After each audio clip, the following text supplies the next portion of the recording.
currently staying at one of my best mates' houses, the living legend that is Dave Facili. This is the Demshitz mansion right behind me. This is one of my favorite places in the world to stay. Number one, because I get to hang out with Dave and all of his friends. Number two, because we are so close to so many sick sections of Whitewater. The Little White is just down the road. It's like that way, and then the Truss is over this way, and then you have a bunch of other sick sections and huge waterfalls a couple hours drive away. It's just an unbelievable place to stay.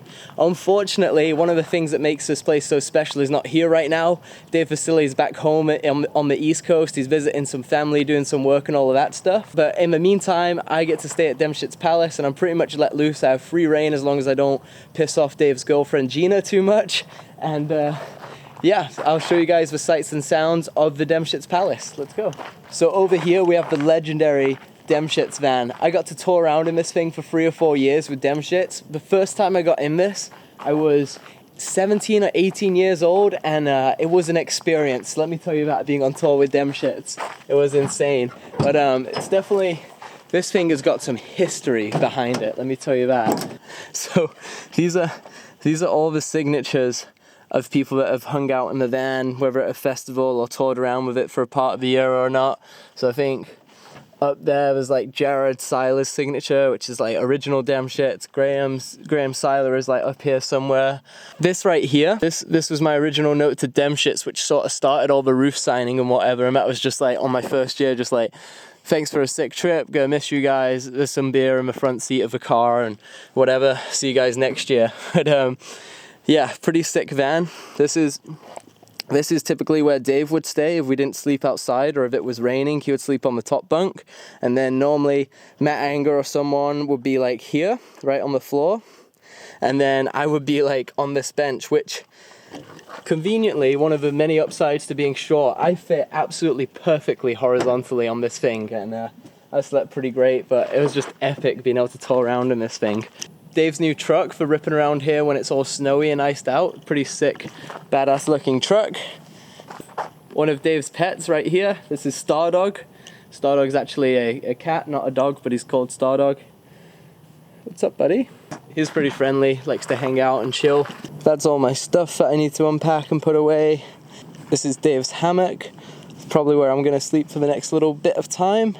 Yet another awesome thing about this house is that Dave has a kegerator. So right here in this fridge, he has 3 different kegs of beer on tap, ice cold, every single day of the year. And that's from like a partnership or an agreement with one of our mates, Kent, who is a living legend. He works at a beer company. I don't know what terms are on, but there is literally always beer waiting to go in the fridge, and the fridge is always stocked up on beer. So yeah, strong work, Dave and Kent guy. This is epic. Over here we've got Dave's workshop for fixing up all of his toys. Right behind me you'll see some more toys. These are mountain bikes. These are actually one of the biggest hazards in the present day to a kayaker. The number 1 injury to kayakers is mountain biking. Number 2 is skiing, and number 3 is alcohol related. Number 4 is kayaking. And then what else do we have?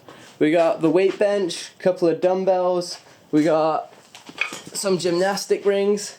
But yeah, it's sort of like a little home gym, which is pretty epic. And most importantly, you have every single type of piranha kayak that you can imagine here, from old school to new school.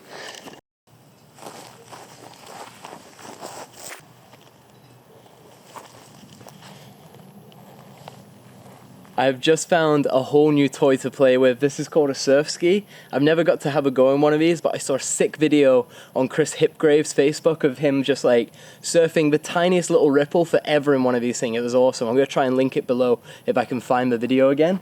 I'm pretty stoked to take this thing out on the water and give it a try. It looks super narrow, definitely gonna be tippy. Got a rudder, which is gonna be super weird to try and get used to. But it looks sick. I'm pretty excited to give it a go. It's getting late in the day now, but I'm gonna get up early tomorrow morning and take this thing out on the Columbia. So yeah, I'll check back in with you guys in the morning. All right, let's give this bad boy a try.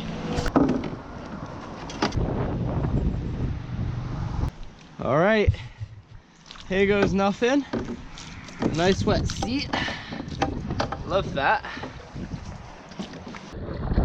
Oh boy. Pretty tippy. Definitely pretty tippy. Alright, so right now I'm at the mouth of the Columbia. This is where the white salmon joins in. And what I should do really is paddle around on this flat water and get used to the boat. But that sounds pretty boring, so we're just gonna head straight out there, try and catch some waves with this thing.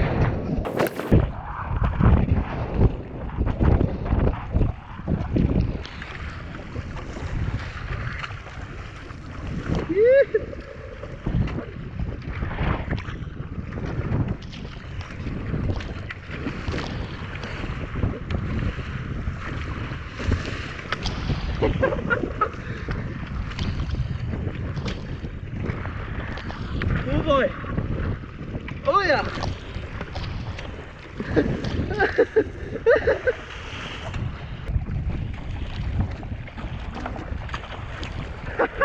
Dude, it feels like I'm flying! Amazing! This is just like magic!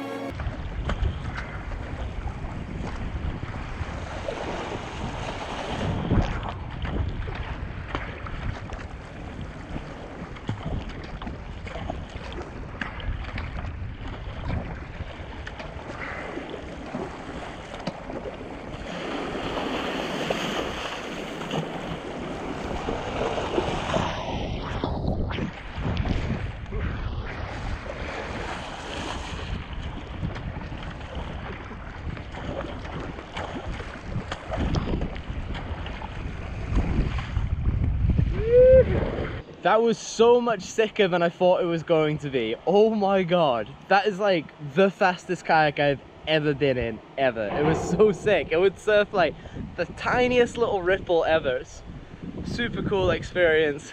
I'm hooked, man. I want to do more of this. Definitely want to find some bigger waves, but damn dude, I would do this again for sure. I might have to order one of these things.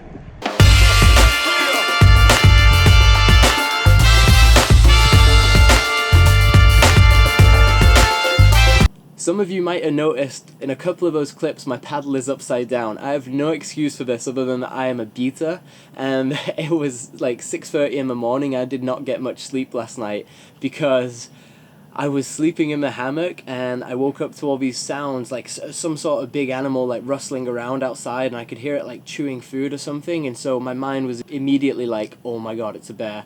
I'm gonna die. So I did this crazy like half somersault commando roll out of the hammock, ran into the house as fast as I could, full Usain Bolt mode, literally saved my own life, and I went to Adrian's room and told him, like, dude, I almost just died. And he honestly was not nearly as concerned as I thought he would be. He looked like he just wanted to go back to sleep. But anyway, I convinced him to get up and we went outside and looked for the bear. And we could see these eyes glinting in the darkness. And I was like, oh my god, see dude, I told you. Literally, that thing could have eaten me. And we got some torches, but they weren't that powerful. And so we could see that there were like these eyes and there was like light brown fur. And I was like, dude, it's not a bear, it's even worse, it's a mountain lion. And then eventually we got the video light, and at this point I'm like shaking. I'm like, oh my god, as soon as we shine this light on it, it's just gonna like attack and eat us. And so I'm like shaking, and we shine the light on it, and it was a fucking deer. I literally almost had a heart attack because the deer was in the garden grabbing a midnight snack. Like, I could not believe it. Definitely feel like a huge sissy, but you never know. It could have been a bear or a mountain lion or something else. So still alive, still stoked on kayaking, still stoked to be in the Columbia River Gorge. Surf skiing was surprisingly good fun, and I'm going to try and do more of that in my life in the future. Not a huge amount more, but I definitely want to go out a couple of times of a year. That was dope, and yeah, that's everything for this video. Thank you guys so much for watching. Please subscribe below, and I'll catch you in the next one. Unless I get eaten.